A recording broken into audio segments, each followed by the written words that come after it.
pour lui dire que c'était là que j'ai vu des responsables qui vous sont très proches, même familialement, ils sont en train de gâcher ce qu'on est en train de faire. Et moi, je n'avais pas compris, vous savez, j'étais novice. Parce que la manière dont les gens la pratiquent, la politique au Sénégal, moi, je n'appelle pas ça de la politique. C'est n'importe quoi. Je pense qu'on est d'accord, ouais. Ouais. Et ces gens-là ont entériné une structure des cadres à Rufisque sans les cadres, mais avec des lycéens qui, en groupe, sont arrivés. Et vous savez pourquoi? Parce que ces responsables de Rufisque l'ont voulu. Et Abdoulaye Diouf Sarr, je n'ai pas peur de le citer, c'est lui qui a entériné ces réunions-là. Non, mais monsieur Faye, vous ignorez une chose, quoi. C'est que tout ça. Non, mais c'est extraordinaire. Et quand je vois ces gens-là nous gouverner, je dis qu'au Sénégal, nous n'avons pas de chance. Non, c'est que il y a une chose que Faye n'a pas compris. Oui. C'est que la force politique qui traîne derrière lui dérange. Et je peux vous assurer que, quand vous voyez comme ça, les Diouf Sarr et comme ça, là, ce ne sont pas les gens que tu déranges à ce moment bien précis.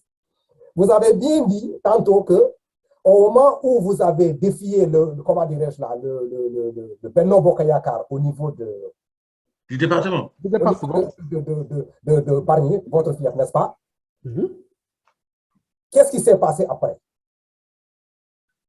Ben, il y a une remontée de l'information. Tout à l'heure, ils sont tous montés au palais pour dire que c'est Amadou Faye qui a saboté. Ils m'ont mis en mal définitivement. Ce n'est pas du sabotage. C'est-à-dire qu'ils ont vu la force d'un jeune qui se lève. Et cette force-là, ça a dérangé dans le parti même en question. Et après ça, vous avez fait quelque chose d'extraordinaire en essayant de recenser les crèmes, les têtes, comment dire, les cadres du pays pour réfléchir sur l'avenir, comment dire, républicain du parti. Ils savent que ce groupe-là, quand ce groupe se lève et que le groupe décide de donner une orientation réelle à ce dynamisme-là, ça ne peut pas marcher pour eux. Et quand vous avez appelé le président de la République là, pour lui faire comprendre cette situation-là, quelle a été sa réponse? Quand il est passé à Bargny, c'était le dernier jour de la campagne. J'ai les photos encore avec moi. Il me dit, tu vois, ces gens-là, il faut les gérer. Je dis, il faut les gérer. Il faut les gérer. C'était son expression. Je dis, mais moi, je ne peux pas gérer ces gens-là. Ces gens-là, ils savent faire du mal. Je ne sais pas pourquoi.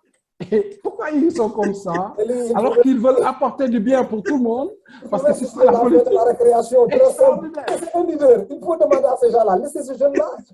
Non, qu'est-ce que Bakary? Qu'est-ce que Bakary a dans la paire, les gens, ils marchent sur la tête, le président de la République, le premier chef. Non, qu'est-ce que un parti ne peut pas fonctionner comme ça. Ce que Amadou dit est extrêmement révélateur de ce qui se passe dans le pays. Parce que qu'est-ce qu'un parti politique doit avoir une guidance? C'est-à-dire que le militant lui-même doit pouvoir se retrouver dans l'espace politique même de son parti politique pour pouvoir être un stimulateur effectivement. Absolument. Et c'est dans ces réunions-là que les militants se forment. Et quand tu n'as pas des gens qui sont capables de prendre du recul suffisamment de recul pour capter cela et pour le mettre en place, ça devient extrêmement compliqué.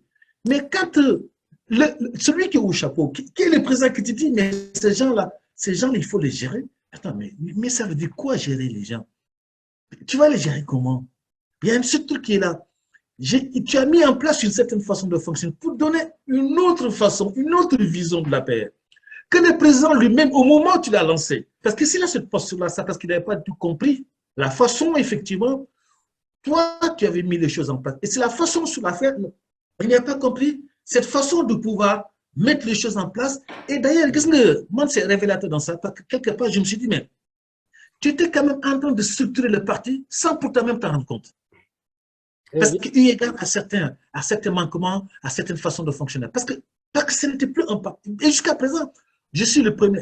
J'ai toujours dit, moi, la paix n'a jamais été un parti. Non, ce n'est pas un parti. Jamais été un parti. Parce que est encore loin de pouvoir prétendre à être un parti, à être un appareil politique. Le Parti socialiste, c'est un appareil politique. Autant de Senghor et d'Abdou, c'était un appareil politique. C'est la raison pour laquelle ce parti-là pouvait aller aux élections tout seul. Mais pourquoi, aujourd'hui, non. Sans vouloir vous couper, pourquoi aujourd'hui les autres formations politiques ont cheminé mais de manière complètement apaisée avec le président Macky Sall? Parce qu'ils savent que Macky Sall, derrière lui, c'est un vide politique. Il n'y a rien. Il n'y a rien. Pourquoi les ministres socialistes ne s'inquiètent pas? Est-ce que vous avez une idée de combien de cadres politiques venant du Parti socialiste ont été essaimés à travers le monde dans différentes fonctions par le président Macky Sall? Est-ce que vous pouvez imaginer la concession politique que Macky Sall a accordée à Ousmane Tanor Dieng? Mais c'est énorme. Et il a fait pareil pour Moustapha Niasse. Pourquoi? Parce qu'à un moment donné, Macky Sall a conscience depuis toujours qu'il n'a rien derrière lui. Il n'est assis sur rien du tout, sauf sur un élan et un mouvement opportuniste. L'APR, c'est ça. Hein? Aujourd'hui, s'il y a un événement, il y a la direction nationale qui va au siège et vous allez voir, tout le monde va y aller. Et dans toutes les localités, on dit, ben, il ne faut pas ériger quelqu'un. Laissez les gens se battre pour obtenir le leadership et puis nous, on fera un choix. C'est une démarche, mais totalement irrespectueuse. Et Irresponsable. Irresponsable, mais irrespectueuse vis-à-vis de ceux qui se sont investis. Bien sûr. Pour créer d'abord le parti, oui. Avant de le développer dans une noble perspective. Oui. Moi, je ne veux pas me présenter comme un cas isolé, parce qu'il y en a qui ont accepté de se soumettre. Moi, je dis non. Alors, moi, quand on me refuse mon identité politique, ma conviction politique et ma stature politique, alors là, moi, je réponds plus. Parce que je pense que Macky Sall, à un moment donné, si je l'ai suivi, mais vraiment au pied de la lettre, c'est que j'ai assisté à des réunions où des camarades ont soulevé l'idée d'une possible retrouvaille avec Abdoulaye Wade à l'époque. C'était difficile à l'époque. Quand on se retrouvait tous les jeudis au siège ici au cimetière Saint-Lazare, on était 7 ou 8 ans, c'était Cheikh Bahoum, Seydou Gueye, Thierno Alassane, Mor Ngom, moi, on était 7 ou 8. Et on a cheminé pendant des années, on était tout seul. Il a fallu 2011, je ne sais pas, pour que véritablement le vent, par contre, ça, je pense que c'est une force quand même qui dépasse Macky Sall.